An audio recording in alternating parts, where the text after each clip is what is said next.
Hi சத்தோரு.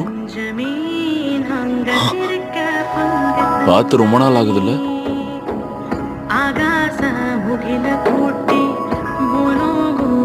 நீ போலி தானே இல்ல டிரான்ஸ்ஃபர்மேஷன் டெக்னிக்கா இல்ல இவன் உண்மையானவன் தான். நீ நேத்துல இருந்து உன் டெக்னிக்கை விடுவிக்கவே இல்லை, தூங்கவும் இல்லை. இன்னைக்கும் தூங்காம இருந்தானா ஆபத்து தான். அதனாலதான் ஜுஜுட்சு ஹைக்கு போக வேண்டிய அவசியம் இருக்குன்னு சொல்றேன். கவலைப்படாத நண்பா, தூங்காம மொமோதத்சுகமா முடிச்சதை விட இது ஒண்ணும் அவ்வளவு கஷ்டம் இல்ல. கூட தான் நீ இருக்கே, அப்புறம் எனக்கு என்ன கவலை?